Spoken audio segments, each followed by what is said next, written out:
कि एक छोटी सी बच्ची 14 महीने की जो कि कनाडा की नेशनल है, माँ बाप भी कनाडा के नेशनल हैं, ईद गुजारने पाकिस्तान में आए थे। बेटी की तबीयत खराब होती है, उसको वॉमिट आती है, तो वो उसको इमरजेंसी में लाइफलाइन हॉस्पिटल लेकर आते हैं। एक्चुअली मेरी फैमिली, मेरी सिस्टर आई थी कनाडा से बच्चों की छुट्टियां मनाने और फैमिली से मिलने के लिए। बच्ची को वॉमिटिंग होती है जो कि एक सिरप से कंट्रोल नहीं होती, तो उसको हॉस्पिटल लेके आया जाता है। जब वो हॉस्पिटल इमरजेंसी में आते हैं तो उन्होंने, उसकी मदर ने 3 बार इंक्वायर किया। छोटे बच्चों को ट्रीट कर लेते हैं, इवन कहा गया कि ये तो 13 मंथ्स की है, हम तो 3-4 मंथ्स की बच्ची को भी डील कर लेते हैं। फौरी एक इंजेक्शन मंगवाया जाता है जो कि हॉस्पिटल लाइफलाइन की हॉस्पिटल की फार्मेसी से ही लिया जाता है। इमरजेंसी में इंजेक्शन पहुंचता है तो उसके लिए आईवी लाइन पास करके इंजेक्शन लगाया जाता है। इंजेक्शन लगने की वजह से एक रिएक्शन होता है जिसको कहते हैं एनाफाइलेटिक शॉक। वो शॉक में जाती है बच्ची, फौरन उसकी जो है लिप्स और फेस ब्लू होना स्टार्ट हो जाता है। मदर इंक्वायर करती हैं लेकिन फिर भी कहा जाता है कुछ नहीं है।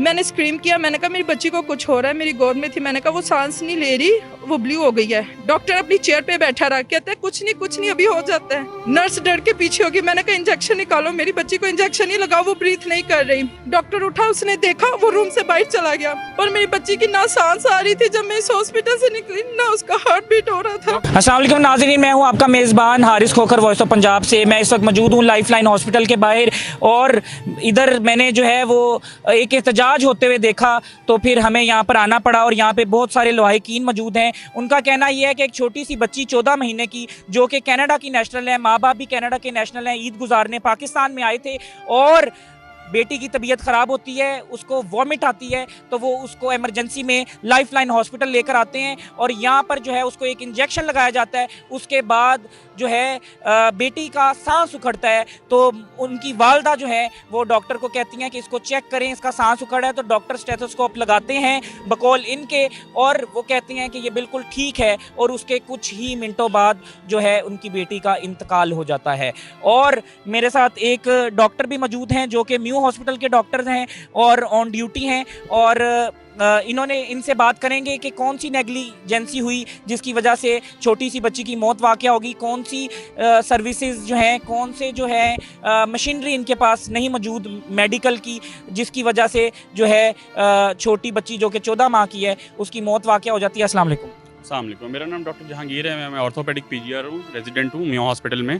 एक्चुअली मेरी फैमिली, मेरी सिस्टर आई थी कनाडा से बच्चों की छुट्टियां मनाने और फैमिली से मिलने के लिए। ये फर्स्ट टाइम कनाडा आए थे बच्चों के होने के बाद और ये लोग सिर्फ 15 डेज़ बाद रिटर्न हो रहे थे, वापस जा रहे थे। बच्ची को वॉमिटिंग होती है जो कि एक सिरप से कंट्रोल नहीं होती, तो उसको हॉस्पिटल लेके आया जाता है। जो मुझसे कंसल्ट किया गया था कि हम हॉस्पिटल जा रहे हैं कि इंजेक्शन इमरजेंसी में जा रहे हैं।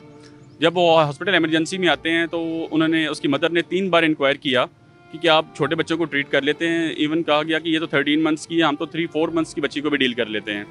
जिस पे एक फौरी एक इंजेक्शन मंगवाया जाता है जो कि हॉस्पिटल लाइफलाइन की हॉस्पिटल की इमरजेंसी फार्मेसी से ही लिया जाता है। जब वो इमरजेंसी में इंजेक्शन पहुंचता है तो उसके लिए आईवी लाइन पास करके इंजेक्शन लगाया जाता है।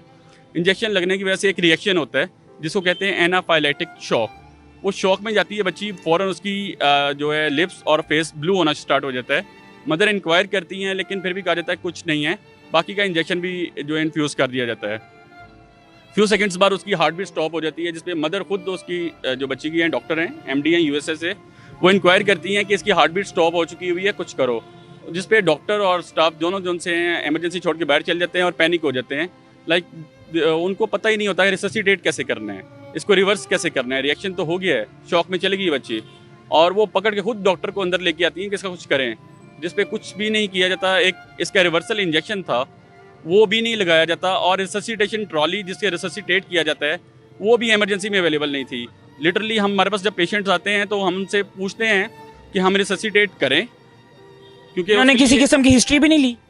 ना ही कोई हिस्ट्री ली गई थी बच्ची का, वेट वगैरह कोई टेस्ट करवाए हो, कोई एक्सरे, कोई अल्ट्रासाउंड? नहीं, कुछ चीज़ ऐसी नहीं की गई थी। ये सिंपल एक वॉमिटिंग का इंजेक्शन था जो लगाया गया था। इसका रिएक्शन उमूमन नहीं होता, लेकिन हो गया था, उसको रिवर्स किया जा सकता था, लेकिन डॉक्टर की नाअहली कह लें या हॉस्पिटल में रिससिटेशन ट्रॉली तक नहीं थी। मदर ने खुद कहा है, क्योंकि वो खुद डॉक्टर हैं, कि रिससिटेशन कर लो, सीपीआर कर लो, लेकिन ही वाज क्लूलेस। और यानी इनकी नाअहली रिससिटेशन की थी? रिससिटेशन की भी थी और जो रिएक्शन का जो रिवर्सल था, एड्रेनालिन इंजेक्शन वो भी इनको नहीं पता था? वो भी नहीं पता था इवन। अच्छा डॉक्टर साहब, आप लोगों का मुतालबा क्या है? हमारा मुतालबा ये है कि एक तो डॉक्टर का लाइसेंस कैंसिल किया जाए, हॉस्पिटल सील किया जाए। हॉस्पिटल में इमरजेंसी स्पेशलिस्ट है ही नहीं है, उसकी हेल्प करने के लिए रिससिटेशन टीम है ही नहीं थी। वो भी क्लूलेस था, वो भी यंग डॉक्टर था, उसको भी पता नहीं था कि रिससिटेट कैसे किया जाता है। इवन कि हाउस जॉब और हमारी जो जितनी भी हमारी एजुकेशन है उसमें सिखाया जाता है कि रिससिटेशन कैसे करनी है, वो क्लूलेस थे। 10 मिनट्स बाद मैं अपने हॉस्पिटल से ड्यूटी से यहाँ पे आता हूँ और जिस पे मैं इंक्वायरी करता हूँ डॉक्टर साहब से कि आपने वो रिवर्सल लगाया, एड्रेनालिन लगाया शॉक के लिए, आपने रिससिटेट किया, ही वाज क्लूलेस। उसके पास कोई आंसर ही नहीं था क्योंकि उन्होंने किया ही नहीं था, उनको आइडिया ही नहीं था। अच्छा डॉक्टर साहब, मुझे ये बताएं कि अक्सर छोटे बच्चों की अगर डेथ हो जाए नेग्लिजेंस की वजह से तो लुआइकीन जो हैं वो तोड़फोड़ करते हैं, डॉक्टर को मारते हैं, ऐसा कोई वाकया पेश आया? नहीं, ऐसा कोई वाकया नहीं हुआ ऑब्वियसली। और फिर क्या अगर ऐसा वाकया पेश नहीं आया तो क्या आप लोगों को इंसाफ नहीं मिलेगा? हमें लग रहा है कि नहीं मिलेगा क्योंकि इवन के 3rd-4th डे है। ऐसा वाकया पेश आए तो यंग डॉक्टर एसोसिएशन डॉक्टर के साथ खड़ी होती है। पूरी कम्युनिटी कभी बुरी नहीं होती। मैं इनकी वालदा से बात करता हूँ और इनसे पूछता हूँ कि आप कनाडा से कब आई और किस लिए आई और क्या हुआ अंदर साहब? मैं कनाडा से 1 माह पहले आई थी। मैं जबकि बच्चे हुए में हम लोग पाकिस्तान नहीं थे आए, तो उनकी दादी यहाँ पे होती हैं, तो उनका था कि इस दफ़ा ईद हमने दादी के पास करनी है, तो मैं अपनी 3 बच्चियों को लेके यहाँ पे आई थी 1 माह पहले। हमने ईद गुजारी। उस दिन सुबह उसको वॉमिट्स आई 1-2। मैं उसको लेके हॉस्पिटल आई। मैंने उसको सिरप दिया था, उसको उससे फ़र्क नहीं पड़ा। मैं उसे हॉस्पिटल लेके आई। हॉस्पिटल आने पर मैंने डॉक्टर से, मैंने स्लिप बनवाने से पहले इमरजेंसी में जाके डॉक्टर से पूछा। मैंने कहा मेरी बच्ची 13 माह की है, कैनेडियन है, वो फर्स्ट टाइम इधर आई है और उसको वॉमिट हो रही है, तो उसका आप ट्रीट कर सकते हैं? He said yes. मैंने कहा आपके पास सारी फैसिलिटीज़ हैं बच्चों को ट्रीट करने के लिए, she is to young.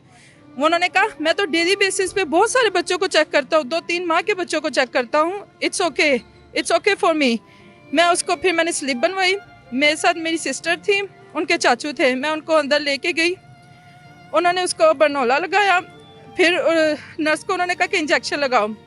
Nurse injection लगाने लगी। मैंने उससे फिर कहा, मैंने कहा इसको डाइल्यूट या कुछ, मतलब कि आप डायरेक्ट बरनोला में लगा रही हो, वो सिक है, वो बहुत छोटी है। उन्होंने कहा कोई बात नहीं। उसने जैसे ही उसको इंजेक्ट किया, राइट अवे लाइक उसी सेकंड में वो सारी ब्लू हो गई, उसकी आइज़, उसका माउथ। मैंने स्क्रीम किया। मैंने कहा मेरी बच्ची को कुछ हो रहा है, मेरी गोद में थी। मैंने कहा वो सांस नहीं ले रही, वो ब्लू हो गई है। डॉक्टर अपनी चेयर पे बैठा रहा, कहता है कुछ नहीं अभी हो जाता है। नर्स डर के पीछे होगी। मैंने कहा इंजेक्शन निकालो, मेरी बच्ची को इंजेक्शन नहीं लगाओ, वो ब्रीथ नहीं कर रही। नर्स पीछे चली गई। डॉक्टर उठा, उसने देखा, वो रूम से बाहर चला गया। मेरे स्क्रीम करने पर उसके चाचू रूम में आए। मैं गई, मैं डॉक्टर को खींच के अंदर लेके आई। मैंने कहा मेरी बच्ची की हार्ट बीट नहीं आ रही, उसको चेक करो। CPR नहीं किया उन्होंने? नहीं, मैंने कहा इसको CPR करो। मैंने उससे बोला, मैंने कहा इसको कुछ करो, CPR करो, इसकी हार्ट बीट चेक करो। उसका हार्ट बीट नहीं कर रहा, मैं फील कर रही हूँ उसका हार्ट बीट नहीं है। स्टेथोस्कोप लगा के क्या कहा उन्होंने? स्टेथोस्कोप लगा के कहते हैं नहीं ये बिल्कुल ठीक है, आप इसको ले जाएं। और एक और, वो नर्स ने जब इंजेक्शन निकाला, उनके पास बरनोला का स्टॉपर नहीं उसको मिल रहा था, उसका ब्लड निकलता जा रहा था मेरे कपड़ों पे, फ्लोर पे। मैंने कहा इसको तो स्टॉप करो, मेरी बच्ची का ब्लड लॉस हो रहा है इतना। वो दोनों पीछे खड़े हो गए, उन दोनों ने आगे नहीं आए, उन्होंने नहीं लगाया। मैंने अपने हाथ से, और उसके चाचू ने उसको हाथ कपड़ा रखा कि उसका ब्लड लॉस होना तो बंद हो। फिर मैंने कहा उसका हार्ट नहीं बीट कर रहा, कहते इसको डॉक्टर हॉस्पिटल ले जाए। मैं फ़ौरन उसको डॉक्टर हॉस्पिटल लेके गई, पर मेरी बच्ची की ना सांस आ रही थी जब मैं इस हॉस्पिटल से निकली, ना उसका हार्ट बीट हो रहा था। डॉक्टर हॉस्पिटल में उन्होंने कोशिश की CPR करने की? उन्होंने, डॉक्टर हॉस्पिटल में जैसे ही पहुंची, उन्होंने फ़ौरन राइट अवे स्टेथ लगाया। उन्होंने कहा she has no heartbeat, वही रिसीव्ड हर डेड। उन्होंने मुझे क्लियर कहा, उन्होंने कहा ये डेड हमें मिली है। मैंने कहा इसको कुछ कर दे, कोई इंजेक्शन लगाए, कुछ दे ट्राइड, पर उन्होंने कहा वो हमें रिसीव ही डेड हुई है, हम कुछ नहीं कर सकते। अच्छा, डॉक्टर्स की एक बहुत बड़ी कम्युनिटी मौजूद है पूरे पंजाब में, लाहौर में, पाकिस्तान में, जिसमें हज़ारों लाखों डॉक्टर्स हैं। आप उनके चेयरमैन से क्या मुतालबा करें? मेरा यही मुतालबा है, एक तो इस हॉस्पिटल को सील किया जाए, जहाँ पे वो बच्चों की जान नहीं बचा सकते। अगर इमरजेंसी में आपकी लाइफ नहीं सेव हो सकती तो कहाँ पे सेव होगी? हॉस्पिटल की इमरजेंसी का मतलब क्या है कि आपको राइट अवे ट्रीटमेंट मिले ऐसा जिससे आप सेफ हो। अगर डॉक्टर्स वही ट्रेन नहीं है, मेरे इस हॉस्पिटल को सील किया जाए। मैं इस हॉस्पिटल को सील होता हुआ देखना चाहती हूँ। मेरी बच्ची वापस नहीं आ सकती, पर शायद उससे मुझे कोई सुकून आए। जी नाजरीन, इनका मुतालबा डॉक्टर का लाइसेंस कैंसिल हुआ जाए। जी नाजरीन, इनका मुतालबा ये है कि कोई पैसे नहीं चाहिए, कोई मार धाड़ नहीं चाहिए, कोई किसी को ये तशद्दुद का निशाना नहीं बनाना चाहते। ये लोग सिर्फ एक मुतालबा कर रहे हैं कि जो जो इसमें मुलविस है और अगर उसने गलती की है और उसके सबूत मौजूद हैं और इसको जो है वो कहते हैं कि हम कोर्ट में भी लेके जाएंगे, और अगर वो प्रूफ होता है इसमें यंग डॉक्टर्स की लीडरशिप को भी डालना चाहिए, और अगर उसकी नेग्लिजेंसी प्रूव होती है तो इनकी मैनेजमेंट और इनके जो सीईओ हैं उनके खिलाफ कार्रवाई होनी चाहिए। और इनका मुतालबा सिर्फ ये है कि इस हॉस्पिटल को सील किया जाए ताकि और बच्चों की जानें ना जा सकें। बहुत शुक्रिया।